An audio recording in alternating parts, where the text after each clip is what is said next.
everyone, welcome back to my channel. My name's Olivia and I'm a gender affirming voice teacher.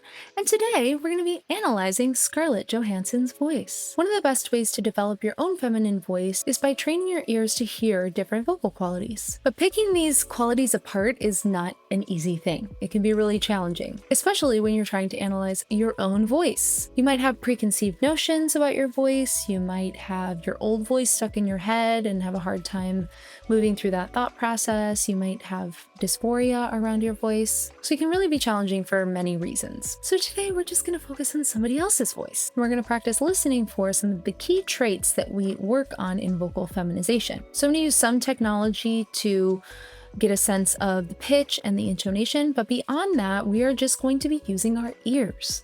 Our ears are the greatest tools that we have in voice training. So I want to help you tune your ears in to what you can be listening for. So we're going to be listening to Scarlett Johansson on the Vogue YouTube channel on their series Life in Looks, where she's going to talk about her iconic outfits over the years. I like to watch these videos. Scarlett's voice is really recognizable. It's kind of deep and warm and interesting.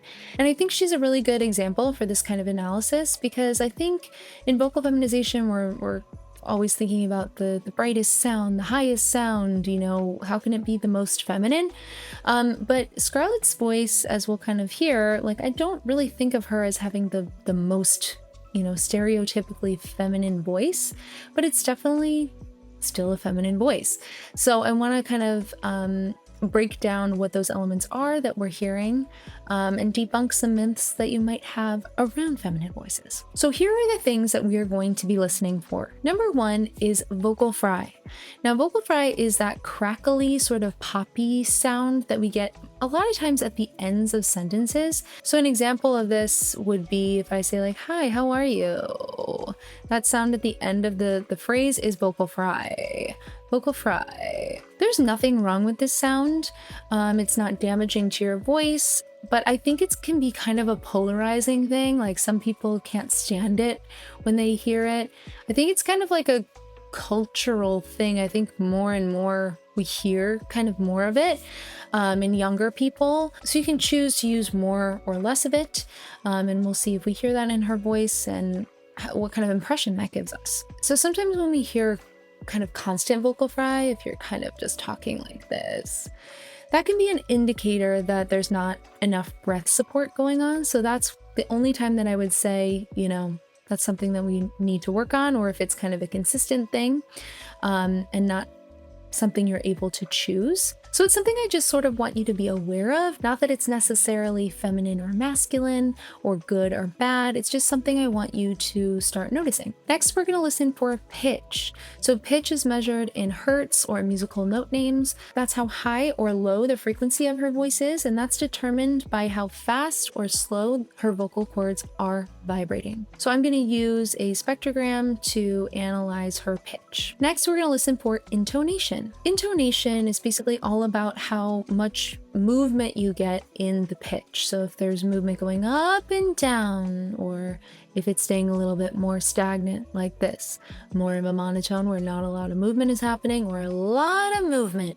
So generally, feminine perceived voices tend to have more movements in intonation. It's not, you know, 100%, but it's something to put in your back pocket, and just notice if you like or dislike or have any response to the way she's using her intonation. Next, we're going to listen for resonance. You might hear it described as size as well. But essentially, this is where we hear the color of the voice. So we can describe voices as either brighter or darker. So a bright sound is going to be a little bit more in the front with a smaller size in the vocal tract. So it might be a lift in the larynx, a lift in the tongue. So then a darker voice would have a little bit more space in the vocal tract, a little bit further back. And finally, we're going to be listening for vocal weight. Vocal weight happens at the level of the vocal cords, and it describes how much engagement we're getting from the vocal cords. So when we get more of the vocal cords touching together, we get a heavier sound, something that might feel a little bit boomier, or a little bit, might feel more vibration in your chest. Maybe something a little bit more like this is going to be a little thicker versus This is going to be a little bit thinner, on the thinner side. This is thicker. This is thinner. So to give you a little sense of that. So that's what we're going to be listening for. Put your listening ears on and we are going to jump in. So the first thing I want you to be listening for, just build your awareness for, is vocal fry, that sound. So when we play this clip, I just want you to listen. Is there a vocal fry here or is there not? This is me and Thora Birch. We are in Ghost World. That is based on the comic book by Daniel Clowes. Terry Zwigoff directed this, and we are looking with disdain at probably someone very basic.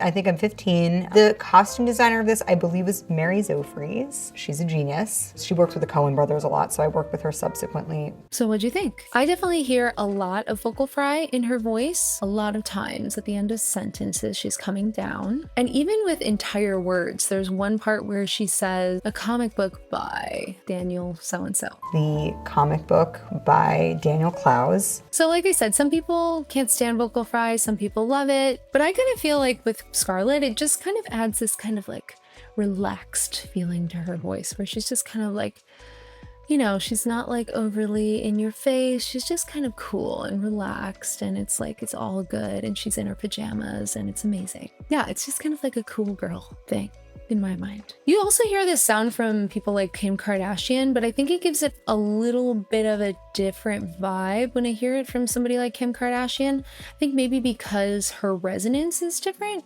I think her resonance is a little bit more like, oh really? Oh really? If it's kind of like Valley Girl, more bright, Valley Girl. Yeah, oh really? Versus, oh yeah, really? It's a little bit different. Like, I think there's kind of a different thing happening there. We'll talk about the resonance too. But anyway, definitely vocal fry. Definitely think it kind of gives it a cool sound. Yeah. So let's now listen for pitch and intonation. So if you feel like she has a low voice or a high voice, and if she's moving her pitch around a lot or not. This is me and Thora Birch. We are in Ghost World. That is based on the comic book by Daniel Clowes. Terry Zwigoff directed this, and we are looking with disdain at probably someone very basic. I think I'm 15. The costume designer of this, I believe, is Mary Zofries. She's a genius. She works with the Coen brothers a lot, so I worked with her subsequently. So let's take a look at Scarlett's pitch. I'm going to be using Pratt, which is a software that shows a spectrogram, which shows formants and pitch and volume, things like that. So if we take a look here, this is the clip, and then what we're looking at here is the pitch. Those blue lines are the pitch. You can see over here on the right hand side, this blue stuff is where we are monitoring the pitch. So you see, if I click on this here, it shows me that she went all the way down to 131 hertz. Up here 182, up here the high one is 242. So in general 181. So if we just take this little section for instance, I mean, we're probably sitting average, just kind of guessing here, around like, what do we think, maybe like a 165, 170-ish. So the pitch is not overly high. And in terms of intonation, we do have quite a bit of movement, but it's just not going up as high as you might expect. So it's actually coming down lower quite a bit into this like 130 range. So this is, she's got a lower pitched voice overall. In general, we consider 165 hertz to be the sort of beginning of the feminine perceived pitch range. But we see here that her pitch goes lower than 165 hertz quite often. So I think that this is really important to see. Obviously, we're just looking at a small clip. If we go a little bit further, there's a little bit more up above that like 160 where she's inflecting up. And we can see that there's quite a lot of movement in her pitch here. Up here for a while, up at 233 hertz, coming down to, what's that there, like 136 hertz. So there's A lot of movement, but it seems like kind of when she comes down, she sort of stays down for a little while. So generally she's like about like this 165-ish range, really. And then she goes a little bit lower and sometimes goes a little bit higher. So I think that that's really interesting to see that her voice is distinctly feminine, but we definitely have a lower pitched voice here with Scarlett. So now let's listen for resonance. So that's whether she has a bright sound a little bit more forward like this, or dark sound a little bit further back like this. Obviously this is on a scale, but those are just to kind of give you the extremes of what those sounds are like. This is me and Thora Birch. We are in Ghost World. That is based on the comic book by Daniel Clowes. Terry Zwigoff directed this, and we are looking with disdain at probably someone very basic. I think I'm 15. The costume designer of this, I believe, is Mary Zofries. She's a genius. She works with the Coen brothers a lot, so I worked with her subsequently. So I would say that Scarlett has a slightly darker voice. It's definitely not super bright, super in the front, but I would say it's on the darker side of middle. It's definitely not super dark. It's definitely not like, who's my gal, Elizabeth Holmes, all the way back here. But it's definitely on the darker side of things. So if we listen to her say, "That's me and Thora Birch." This is me and Thora Birch. If we said that really bright, "That's me and Thora Birch. That's me and Thora Birch." Or really dark, "That's me and Thora Birch."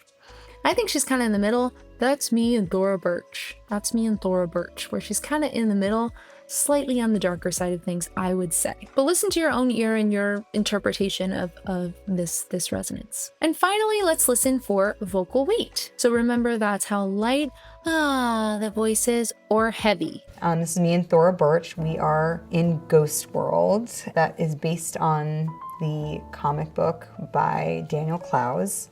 Terry Zwigoff directed this, and we are looking with disdain at probably someone very basic. I think I'm 15. The costume designer of this, I believe, is Mary Zofries. She's a genius. She works with the Coen brothers a lot, so I worked with her subsequently. So I'd say that generally she has a fairly light weight in her voice. She has a little bit of like a raspy, breathy-ish sound. Not totally, but it's kind of sounds to me like a little effortful when she starts the sound, like it's not super clear or super clean the way her vocal cords come together. So I think when we hear that kind of slightly breathy quality, that gives us a little bit more of a light sound. So how can you use this information to work on your own voice? First of all, I think that just being aware and training your ears is so important. But one thing you can try is listening to an interview, this one or any others, any voices that you like, and try to mimic the sounds that they're making. You could download a transcript or something of the video and talk right along with them and kind of match the way they're speaking. You could also use your Voice Tools app to get a snapshot of their voice, use the Analyze page, and see what their average pitch is when they're talking. Then you can try to mimic that and see if you can find that average pitch, and then experiment with, based on what you're hearing resonance-wise, with bringing a little bit of a brighter sound or a darker sound. So creating a bigger space or a smaller space in your vocal tract in order to change that sound. So I hope that this was fun and interesting for you. Let me know how you liked it down in the comments, if this is helpful at all. If you're interested in working on vocal feminization in a more structured way, head on down to the link in my description. You'll find links to my website if you're interested in one-on-one training, or in a self-study e-course like my True Voice Vocal Feminization e-course. True Voice is a comprehensive course designed to teach you absolutely everything that you need to know about vocal feminization. So check out that link in the description. Don't forget to like this video, subscribe to my channel, or share this video with somebody that you think would enjoy it. Thank you so much for watching, and I will look forward to seeing you in the next video.